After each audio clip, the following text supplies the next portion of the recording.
But yeah, so the talent is there, but there's also, I think, a philosophy gap between rec and travel ball. And unfortunately, I'm going to say we need to develop more. And every travel ball org and every rec league is going to tell you.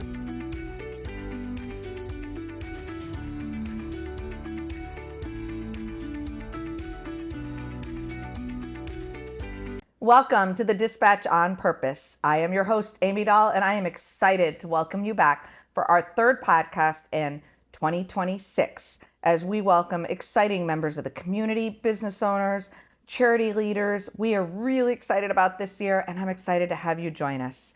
Today, I get to welcome a personal friend and my kids' baseball coach, Bret Steele. Welcome to the show. Thanks for having me. I appreciate it. Yeah, very excited to have you. So we go back, how many years have we been together in baseball? 4 now? 4? If you count back to Tyler. Oh, yeah. When we were the Red Sox. And Yeah. me and Derek were both assistant coaches. I think you go back 4 Yeah, years so now. 4 years now. Yeah. So you have 2 boys. Have two. Have a 13-year-old and an 8-year-old. Yep, and you live here in Chesapeake. Yep. Born and raised in Great Bridge. Went off to Virginia Tech. Came back. Lived in Virginia Beach for, I don't know, maybe about 12 years. And then my wife and I moved back into the neighborhood I actually grew up in. Where my Oh, parents seriously? still are. Yep. Yeah, and your parents still live there. They're still there. So Yep. you're a true Chesapeake native. Yep. Through and through. Yeah, my second podcast is Chesapeake focused too. So we've got a real Chesapeake vibe going on right now. Got a theme going on. Yeah, we got a theme going on. And so your 8-year-old is what got you involved. Did your oldest play baseball? at one Patrick point in time? played his first season. We got one practice in, Yeah. and then COVID shut the world down. Was that at SCAA? Yep. Okay, so for my listeners, SCAA is Southern Chesapeake Athletic Association. Yep. It's like Little League Baseball. Yep. It's So community baseball. It's pony baseball.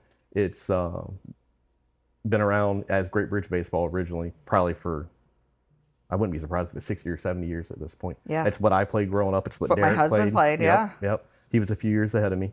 But yeah, we played one practice. COVID shut the world down. Baseball went on hiatus until the summer. Yeah. And then a bunch of kids didn't come back. They reduced the teams. So Patrick got merged into a different team. We played a handful of games. It was a shortened season. Yeah. It was 105 degrees outside. It was quite an brutal. experience to do that. But then he went to Mustang right after that. So he got one shortened Pinto season of coach pitch and then thrown into Mustang. Played his 4 seasons there, and he said, I retire. And I said, you're 9. You can't retire. And he was like, I retire. I said, well, if you're retiring, you're coming down to coach Nate's team with me down in Shetland. Which is your younger one. Yep, and that's where we started, and that's where we ended up on the same team as Tyler. That's right. That's right. So Tyler's my middle one for the audience. My oldest was affected the same way by COVID and was playing for SCAA when COVID shut us down. And then he retired and decided he wanted to go swim for Tide. And he was new to swimming, so he started swimming year round. And then when his brothers started playing baseball, as the season started opening up and my middle one got old enough actually to play with you guys, he decided, whoa, I want to go back to baseball. Like, I'm not going to watch dad help coach baseball and Not be with my part of brother it. and not be Yeah, part of it. So yeah. we came back. So, so now Nate is your youngest and he's a year older than Tyler. So he's probably 10 now. 8. Tyler's 9? We're Oh, he's a year 7 and 8. behind. Yeah, he's about That's right. a year He's a year behind behind. Tyler, you're ahead of Jack. That's Yep. right. So he's in between my younger two. So we've been fortunate to kind of grow up together. My oldest played with you, and now my youngest plays with you. Yep, it's worked out well. Yeah. And we've had an amazing team. We You can brag a little bit. Go ahead. we had a very successful season Yeah. back in the spring. A lot of good players, a lot of good coaches. Obviously, a team isn't a team without good coaching. And I learned early with Patrick's team because I tried to basically do it with, it was me. It was me, and I had a friend, and I had my dad. I was like, oh, yeah, we can coach baseball, the 3 of us. And all our coaches are volunteer. All of them, 100%. And I learned that you need more. There's 12 kids out there. Everyone needs attention. So if everyone shows up to our games these last couple of seasons, we've had 6 coaches. Yeah. And when you do that and you have 11 or 12 kids, you can basically say, hey, you keep an eye on those 2. I got these 2. And we can split everything up and really handle the team better. Well, and that's so SCAA has thousands of children. I think it's like 1,500 normally. Yeah. And so we, on any given Saturday, there's dozens of teams out there on the field, and they cycle through, every hour and a half, I think it is, on some of the fields. And yet, I think what makes our team different is that we have so many parents. And I hear it from all the other parents. And when we first joined a team with you, when you were head coaching, once we had kind of gotten to that point with the Reds, we were the Reds, I had other parents say to me, like, you guys are tight, like almost like a travel team. We're really tight. And how did you get so many parents to be a part of it? And it is what makes us different. We were successful in winning every game because the parents were as invested as the kids.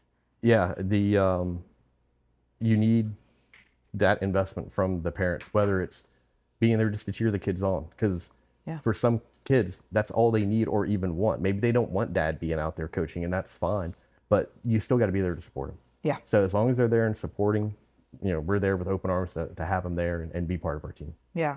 Okay, so the reason we did this show and brought you on the podcast was not just because you're an amazing coach to the boys and because the Reds had crushed it and had amazing seasons, and we've really formed this tight network of parents who have kids growing up through the baseball leagues. But when you're a parent of a little league kid and they love it and they're doing well, you're faced with this decision. Do we stay at the little league level? Do we go play travel? Or do we do something in between? Oh, wait a minute. There is nothing in between. Correct. And so talk to me about Chesapeake Chaos. Enter Chesapeake Chaos. So yeah, we hope Chesapeake Chaos can be that in between. So as with any new venture, we have lots of goals on where we want the team and the organization to be one day. Yeah. But where we are right now, what we're focused on is what we just call a chaos clinic. Yep. So instead of just coming out and running your standard baseball practice for an hour or maybe 90 minutes, where you do a batting practice that takes up half of it, kids are standing around not doing much, they're getting bored. We've taken the chaos clinics and really focused on breaking things down to teach them the proper way to do things. Fundamentals. Fundamentals. So I know all the coaches that are out there at the rec level, they're trying. Like, I get it. I've been there. And they're all volunteers. Right. You can't hold anything against them. But especially at the rec level, you only get that hour of practice. You can't sit there and spend a few minutes with a kid and be like, no, position your glove in this specific way. Right. But at our chaos clinics, we've had that ability to sit there and be like, no, do it again until you get it right. Like this, I want your glove this way, not this way, this way. And you are passionate about teaching kids the fundamentals of baseball.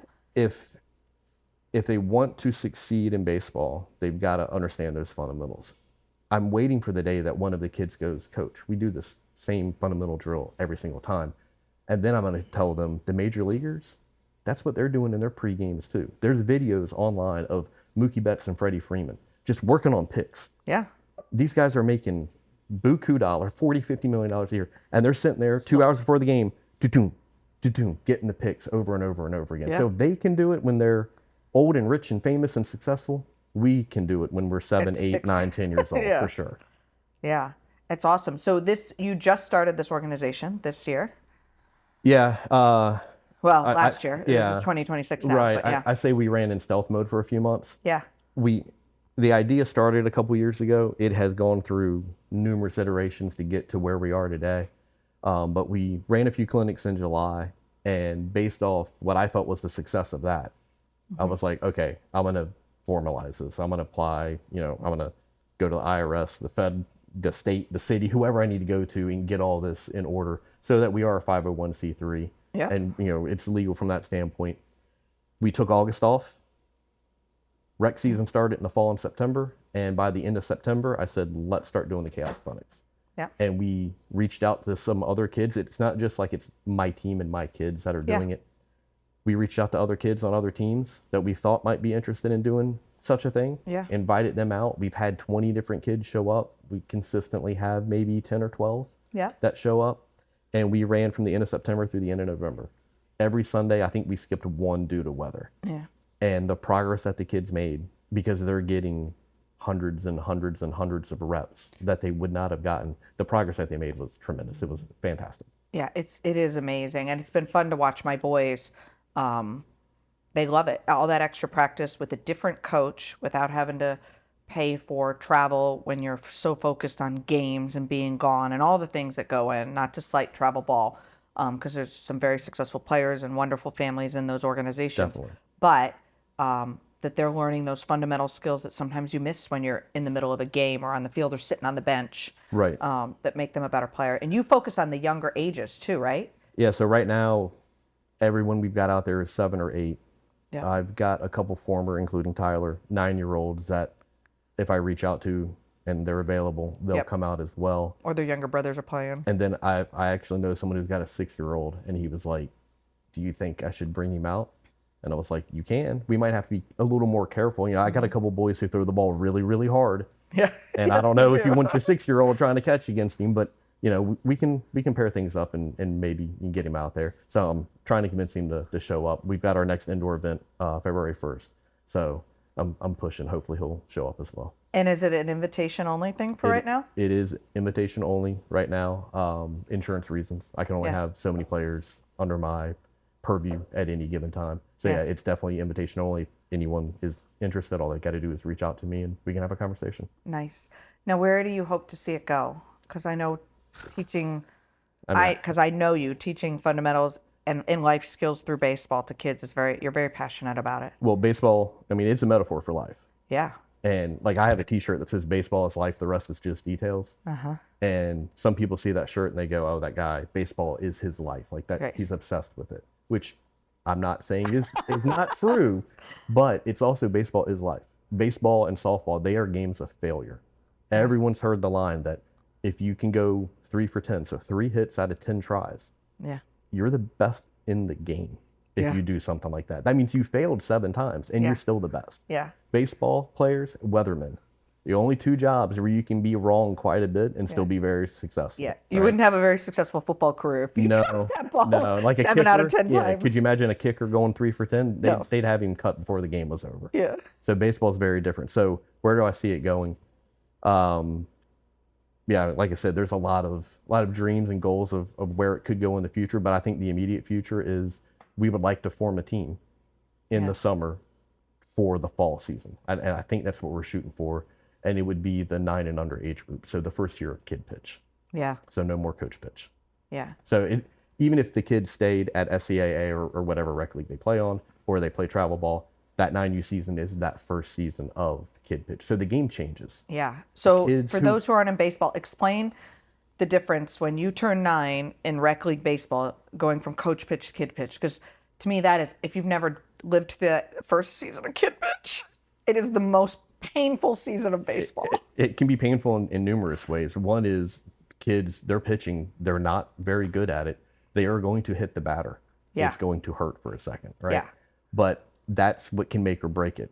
I've seen kids that have been very successful at coach pitch because coach can consistently, like Derek, can consistently put it over the plate and they have no fear of getting hit. And we teach them to only swing at the good pitches. Right. Yeah. Then they get to Mustang, they get to 9U, and Patrick's experience, his very first pitch of their very first game, hit him in the back of the shoulder. Yeah. And then they're nervous. Yeah. And then they just get got messed hit up. by So the ball. you can take a kid who was very, very good at coach pitch. Then he gets hit. All it takes is one time. And now every time the pitch comes, he's backing out of the batter's box. He's scared. Or he's ducking or he's turning. Or he's frozen and just will not swing. I've seen all of it. They're waiting for a good pitch, is to me, and I'm just like, swing at anything. Please. Just swing. There's so many walks, so many wild pitches, so many stolen bases. 9U is a special form of baseball. So you go from 8U, where it's coach pitch, and like I said, the coach is consistently throwing the strikes.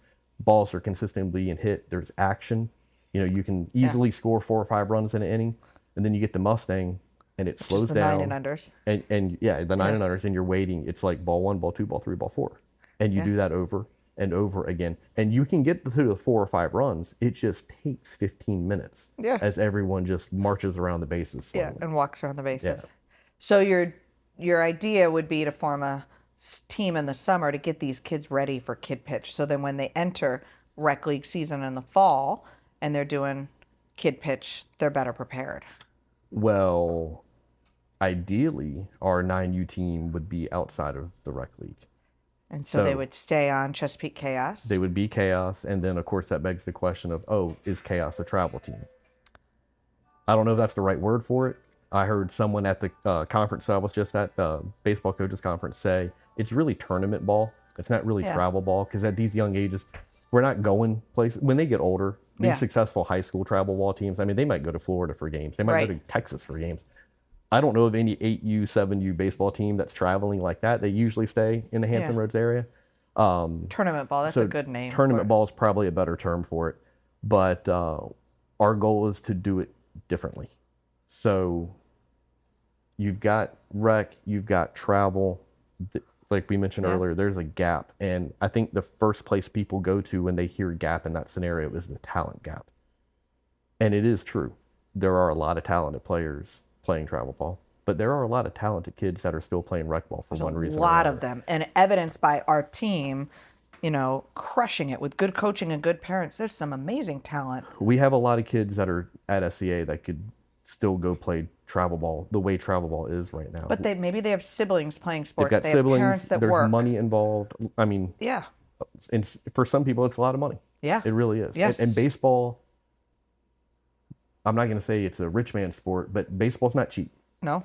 Especially if your kid's playing catcher, you got to go buy catcher's equipment. Catcher's equipment can be a few $100s if you're buying it brand new. That floored me when I saw that in the store the other day. I had no idea. Yeah. And Nathan wants to be a catcher now. He's like, I want to learn how to play catcher. So we went and bought him a used set of catcher's equipment off of Facebook Marketplace. It's red. It's perfect because we're the Reds. Yeah. It's perfect for him. So we're good to go there. But yeah, so the talent is there, but there's also, I think, a philosophy gap between rec and travel ball. And unfortunately, I'm going to say we need to develop more. And every travel ball org and every rec league is going to tell you, oh yeah, we do development. And I agree that they're all trying and doing their best. I just think we could do it better. So that's what we're going to try. I would agree, and I won't throw any names out there, but years ago, my middle one, this is probably a year and a half ago, was playing fall ball for rec league, and the team was crushing it, and they'd won every game. And so a travel team came to the rec league team and said, hey, we need some extra practice. And we're talking, we were 8U? 8U? Mm-hmm. Yeah. So it was 8U, and said, hey, can you, would you be willing to play an extra game, rec league versus travel league? Yep. It was a Friday night, kind of I know off who game this in the was. pouring rain. We kept playing in the pouring rain. And I think as parents of the rec league team, we expected to lose these travel kids, even though they're 8 and under, had played way more games than we had. And the first inning didn't go so great. And after that, our boys just turned it on and they crushed it in the pouring rain. And for me, it was eye-opening that just because you play travel and you travel more to more games does not mean that you get more work on the fundamentals. And the difference was our team was so focused on fundamentals at 8 and under that they were crushing it. I mean, they were making plays like a 12U team would. And so I think for us, for Derek and I, my husband and I, it was eye-opening. We said, you know what? We don't feel like this has to be the next level. And we're the parents that are balancing 3 ball players. So if we sign one up for travel, A, we're never going to be together on the weekends. And B, we're going to be like ships passing in the wind. And it's expensive. And how do you focus on one child and not the other? They're all at different developmental ages right now. And so the Chesapeake Chaos is such a unique opportunity to focus on the developmental skills and maybe be more tournament ball oriented. So your idea, I think, is to... So if we were to form a team, I would assume that the clinic concept that we're running now, where it's basically anybody can come. Like I said, as long as reach out to me, keep it under the number I got to keep. And anybody, it doesn't really matter. But once we actually form a team and we're trying to get those best 10, 12, 13 players, whatever it is, then it's getting them ready to pitch. Because like we mentioned, once they go to 9U and their kid pitch, they have to learn how to pitch and they have to learn how to hit off of pitching. Right. And on top of that, we want to develop more. And the only way you can develop more is to practice more. So it's less games, more practice. A lot. It's a big shift. It's a big shift in the mindset. So in the rec league in spring, I think we're going to get 8 practices, probably a scrimmage. We'll play 10 games. And then if we make the postseason tournament thing, maybe 3 more games. So we might practice 8 times and play 14 games. So you're almost at a 2-game to 1 practice ratio. For travel ball, from some of the organizations I've researched, I know a lot of the travel ball coaches. I've talked to them. Hey, how many games do you play? How often you guys practicing? A pretty common schedule is to practice twice during the week and a doubleheader on Sunday. Yep. And then they might do that again the second week of the month. The next week, they might just practice twice and take the weekend off. Yep. Because the final week, they're going to practice twice and play a tournament. Right. In a tournament, probably a 3-game minimum. They might play 5 games. Depending on how they perform. Yeah, so if they win on Sunday, it's win or go home on Sundays usually in those tournaments. So if you've got a good team, you're going to, by default, play more games. So you could end up playing, let's say, 2, 4, 7 to 9 games and have 8 practices. So basically like a 1-to-1 ratio. Almost a 1-to-1 ratio. I want to get to 3-to-1 on the practices. Yeah. And I didn't just pull that number out of thin air. I wish I could take credit for it. Yeah. Because I think it's accurate. It really comes from USA Baseball. They have a long-term development plan for youth baseball players. And what they say is for these young ages, and I believe it's for 12 and under, but it might be 11 and under, that's what the ratio should be. It should be 3 practices for every 1 competition that you have. I love it. So if we are able to do that, we practice and get them ready. You play a game, and games are where you get to figure out, is it working? Like, is it sticking, what they've been learning? They learn it here, and then they show it off in a game. You find out what worked, what didn't work, and now you've got 3 more practices. It's not always going to be 3, then 1, 3, then 1, but the ratio will work out in the long run. But you'll get more practices to really fix and work on that stuff before you go out there and try it again. Yeah. And if we're doing that sort of ratio, we're never playing back-to-back weekends. Yeah. So that means we get to practice during the week, play a game or 2 on the weekend, practice during the week, practice during the weekend, practice during the week before we try again. Right. And we really get a chance to fix mistakes and work on the development, whether it's pitching, they're hitting, they're going to have to learn how to steal bases, how to take a lead, how to play the outfield. I had a parent reach out to me recently, and they're like, my son, he gets bored playing outfield at SCAA. And I'm like, well, they're 7 and 8 years old. Not many baseballs get to the outfield. Yeah. But if your son wants to make the all-star team, which is what the father and the son have both told me, that's extremely important in all-stars, because instead of having like 1 kid on a team who can put the ball in the outfield, an all-star team is going to have 5, 6, 7, 8 kids that'll easily put it in the outfield. So you've got to have talented players in the outfield. And then you need that 8-year-old or 9-year-old to be able to bring that ball back in. They've got to have the arm, they've got to have the legs to get over there and run fast and get the ball and then throw it back in. So it's an extremely important thing. So even if you're bored right now in rec, in the future, outfield becomes very important. But you don't get that baseball essay without practice. And I think what I really love about what you're doing is it goes back to that analogy of life in teaching our kids at this age that nothing comes without practice, but not just practice once, practice 2 and 3 times to be good. Yep. And we were dealing with this with my kids the other day with, schoolwork or tests or homework. They think if they review their notes one time, they're going to ace the test. And I'm like, sometimes you guys, it's like baseball. You didn't get good at pitching by practicing one night and then step up on the mound and you're able to make that ball, over the plate, let alone throw a strike. You practiced over and over again. You got to study sometimes multiple nights during the week in order to perform at that game. And so that the whole thing, what you're teaching, is analogous to teaching them life skills too, which I love. Yep. And one of the things I want to add to that is it's not just the players that we have to give that repetition to, it's us as coaches as well. The more reps we get in giving like that drill, working on that specific drill, the better we get at the words we're choosing on how to tell them what we're looking for, because everybody's different. So when I say to Jack, if I say, I need you to do it this way, if I try to say that to Nathan, Nathan may be like, I don't know what that means. I have to say it a different way. So we have to learn each and every kid. And so we're developing those skills while they're developing the actual like baseball skill. We're developing like the personality and the communication skill of what we can do to help drag that talent out of that player. On top of that, us coaches, we also have to develop and grow. I can't sit there and say, I'm going to coach the same way that I coached last year or 5 years ago, or coach the way my father coached me 25 years ago. The game has changed. It drives my dad nuts, but the game has changed, and the way we do things is so different. It's so different, and a lot of it's just works. The way what we used to say back then, and it made sense. Now, if you say that, kids get confused, and you got to say it a different way, even though you're getting the exact same goal. Like you get the right answer out of them, and it's like I got to do it this way, got to say it this way. So the way us coaches can get better is to do things like I did last week. I went to the American Baseball Coaches Association annual conference. It was held in Columbus, Ohio this year. Last year was in DC area. So this 2 years in a row that I've gone. When I went last year, I got a lot out of it, but I was just swimming upstream. There was so much going on, so many different sessions to bounce in and out of to try to learn as much as I can. 8,000 coaches. Wow. I mean, it's a lot. So this year in Columbus, I was much better prepared. And 8,000 coaches, they have a track specifically for youth, which they consider high school on down. Yeah. And then they've got a bigger auditorium room that had enough seats for everybody.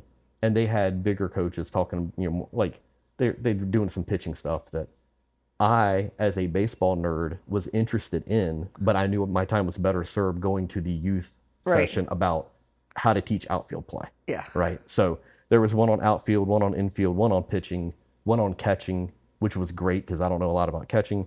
One about the mental side of the game for youth athletes, and one on how to make things fun, how to put them through a game that isn't baseball. It was coaching for coaches. It's exactly what it is. But how to put the kids through a game where it's not directly baseball, but still teaching them baseball skills. Yeah. So that one was really, really interesting. But I went to one in the big room where the Auburn University coach was talking about infield. And I walked away from that with so many notes. I was like, he showed so many drills and he said so many things that I wrote down that I know I can take down to the 7 and 8 year old level. And it'll be just as effective as it is for him at the college level where those kids are 18 to 22 years old. Yeah. It will just travel right on down.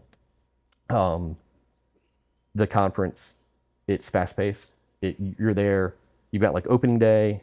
You've got day 2, day 3. Youth is done on day 3. There's a day 4, so I didn't go to that because there was no youth there.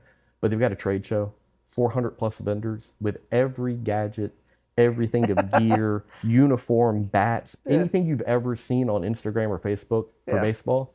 Those companies were there, plus like hundreds of more that you've never even heard of.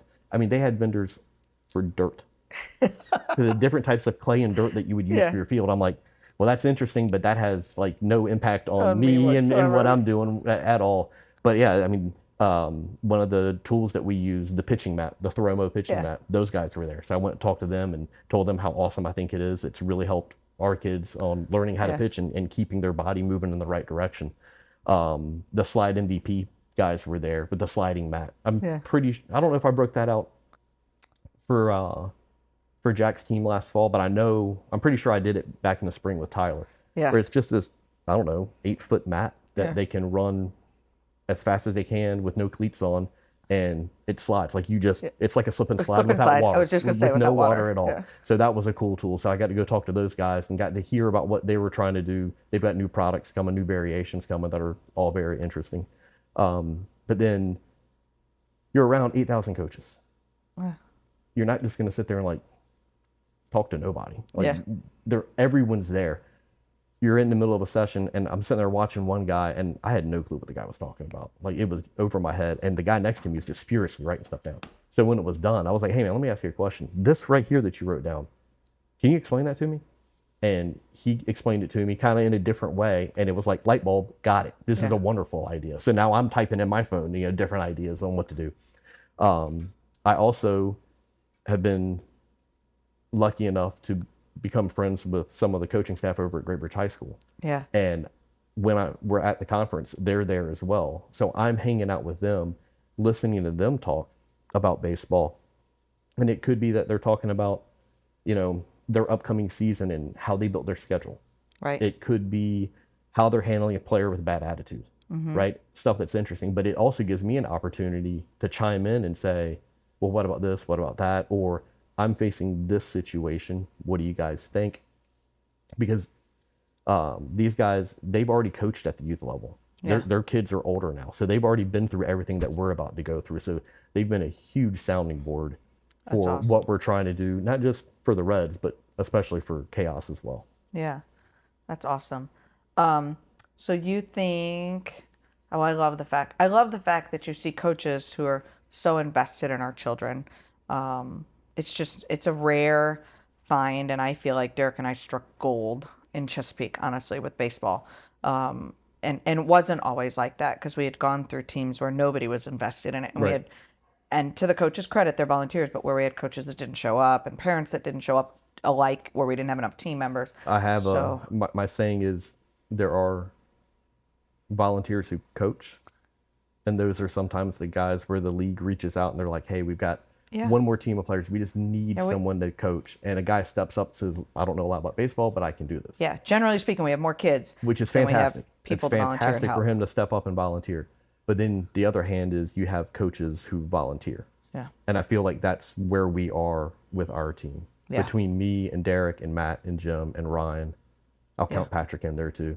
You know, I feel like we know what we're doing, and we can truly focus on developing the kids during even a rec season. I really think we can. Yeah, but to find somebody who's so passionate about it that you put in the extra time like you are to form a nonprofit, to teach those fundamentals, I'm really excited to see where Chaos is going, and we are just fortunate to be blessed by all that extra training and somebody who cares far enough to be coached, a coach who is willing to be coached. I mean, you're teaching and leading through example, right? That every stage in your life, you know, you can still be coached. I have a real estate coach. I tell my kids about it all the time, who holds me accountable, who I talk to weekly, who's not even local, who I've never met in person and I've been with 4 or 5 years now, who brings me, I firmly believe in coaching throughout all stages of your life.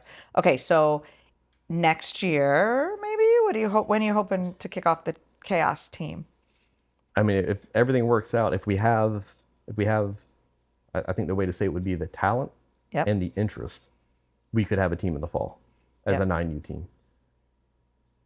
How much that team plays comes down to that talent level, because one thing that I'm refusing to do is putting kids out there to pitch in a game, in a stressful situation, in a tournament where they're going to, even if we tell them, look, guys, just go out there and have fun, don't be stressed, they're going to feel stressed. And if we haven't really taught them how to pitch and how to handle it, they're going to get hurt. Right. And that's the last thing I want to have happen, is someone to hurt their arm under, you know, my supervision. So. And 9 is typically the earliest they ever start pitching. Correct. So for those we'll who start don't play. teaching them. We've kind of technically already started teaching most of them the very, very basics, but we'll start getting them on the mound this spring so they can start feeling what it is. And we'll put them on a strict pitch limit. We'll have days of rest, all that stuff. So if it works out, if we can develop enough pitchers where we have enough pitchers to play a game, we'll play a game. If we have enough pitchers where we can play 2 games in one day without overthrowing a player, then we'll sign up for a doubleheader.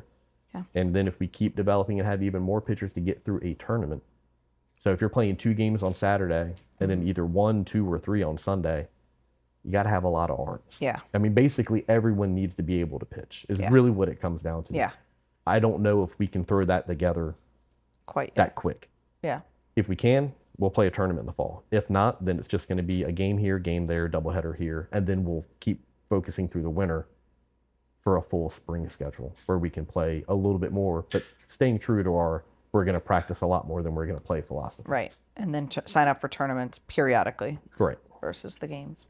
So you're still coaching Little League this spring? Yeah. Yeah. There are those of us that are so grateful. We have our coaches group chat for the Reds, and I sent the message the other day. I said I signed Nathan up, and Matt responded back saying, so is this we're going to do SEAA again? And I said, yeah, we have a job to do. Yeah. Like, we have a job to go finish. Yep. Right? We did this for 3 seasons. I'm not going to abandon kids now. Yep. Because they typically get 4 seasons on one team. They get a fall and a spring and a fall and a spring. Correct. So, before they move up age groups. Right. Yeah. Right. Hence my kids have moved through your coaching. Right. So we'll go do it one more time. And then after that, like I said, we'll see. If we've got the players and the interest and the talent, maybe we break out. And if we don't, then we'll come back and we'll play rec ball in the fall. And then we'll try to reassess again. So if there's a parent out there listening who's local to Chesapeake or Hampton Roads and willing to drive to Chesapeake, because right now you're practicing and doing the clinics in Chesapeake, and they're feeling that gap and they want their kids to have more fundamentals, and they have young children, so there's an age bracket here, and they wanted to reach out to you, how do they find you? ChesapeakeChaos.com. We got a website, Chesapeake Chaos on Facebook, Instagram. We don't post a lot on Instagram. Most of it's Facebook. It's a generation thing. I'm there with you. Yeah. or Chesapeake Chaos at gmail.com email Okay. address. It ends up in my inbox, and I'll respond as soon as I get time to read it and review. Perfect. Yeah. So people forget all these coaches, they have real jobs too. Yeah, Yeah. yeah. Keep We're them not busy. just baseball. I wish I know. I could just be a baseball coach. It would be a different world if that Yeah. were the case. Yeah. I totally, I get that. I wish I could podcast full Yeah. time, but we got to sell real estate. No, I love my job. Well, I can't thank you enough. I'm really excited. I've watched you kind of evolve over the last couple of years as you've talked to my husband and with the kids, and this, see this idea come to fruition. And now we've benefited from all the clinics. I'm excited because I will still have an 8-year-old next year and a Yep. 9 come fall, Yep. to watch this come to fruition. So I hope some of the parents out there that feel that gap between SCAA or rec league ball and travel ball when they're not sure where they fit in, but they want to see that skill development, reach out to you, because I really, really think what you guys are doing is amazing. And I know my kids do. I mean, they love it. They know when they have the chaos clinics coming up and they come back, Good. having learned new things. It's important for us to have not just the player, but the good families Yeah. too. And when you put all that together, kind of like you said, for our Reds team, Yeah. our Reds team's pretty special like that. I feel like we've got the same thing building with Chaos right now. Yeah, yeah. It is the first time when we joined the Reds, which is a rec league team that we've referenced several times, that we felt like we were part of a team family at the rec league, and that is really, really unique at the rec league level. Yep. I have a friend who lives up in north of Cape Charles, up on the peninsula, who coaches his kids rec league. And he confided in me one day, he's like, "Oh, Amy, I don't select players. I select parents. It's Because true. at this league, It's if I have true. good parents, we can all teach the kids. The kids are just a product of, how great the parents are." And so It's very true. I'm going to say that it's unfortunate sometimes that you will strike a kid off the draft board knowing that I can't pick that kid yeah, because he's fine, but the parents can be just too much for me. And Yeah. I don't want the drama. Yeah. I don't want the drama at all. I know. I know, it is really fun to be part of a drama-free team. Yes, yes. Really fun. Well, I'm excited to see where we go this fall. I'm excited to watch Chesapeake Chaos grow. You are a nonprofit, so for my parents that are listening, keep that in mind too. As we go forward, there may be opportunities to help and volunteer as you grow. Sure. So we'll keep an eye out, and watch the website and reach out if you guys are interested. We are featuring Chesapeake business owners, Chesapeake charities, Chesapeake locals this month, and I am excited to share your story with our audience. Thank you So very much. reach out to Bret, go to the website, reach out on Facebook, or shoot him an email. He's great and responsive. And if you have a sports player, a little baseball player, and you've been looking to fill that gap between rec league and travel ball and teach the fundamentals of life through baseball, make sure you reach out. Thanks for joining us this week. I'm your host, Amy Dahl. Come visit us on Spotify, YouTube, and all the places that we stream and you find us. And stay tuned for next week because we've got more guests coming your way.